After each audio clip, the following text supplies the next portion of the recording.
Yang paling kan mutapat dunia dan akhirat baktirul. Yang paling buruk mutapat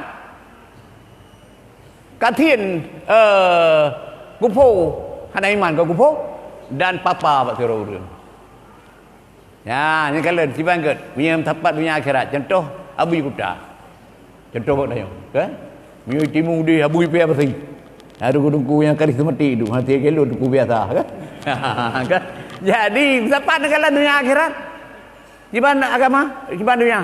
Ni saja Abu Kuta rumah beri tanah Bogor. So bungai pun nak cok penjih berat. 3 biar pandai bulang lang gudangnya lagi gudang kuat. Kau benar nak saya buka rumah. Ya, ni kalau rumah beri tanah Bogor. Yang kedua, motor memang hawai abu belau. Oleh kahek kedua abu baru tengok dah tempat bobo manok pulau bobo itik, tak belau tengok. Ban, yang kala. Kemudian hai mi pi cari mi. Umang abu utak rat kau lagi.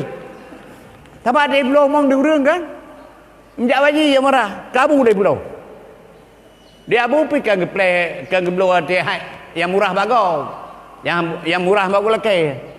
Dia buka lagi betul belau tanah kau, bukan lagi dia belau surai yang lagu ni. Kau kini yang bagau dia pun itu. Itu ikut 2 juta. Siarai. Dia abu pergi belau. Yang kecil kabu. Ada abu murah kabu ibu apa lagi mahal? Yang kecil kerat kau lagi tanah kabu. Yang kalau rok dunia.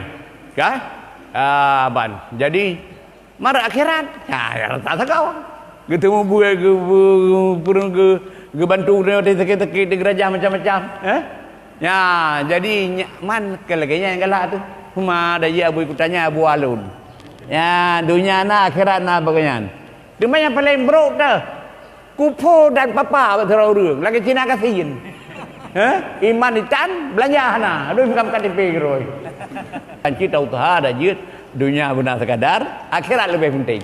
Ya, sebab al-akhiratu khairu abqa. Akhirat lebih kekal dan ya lebih good daripada Allah. Ya, jadi menan ke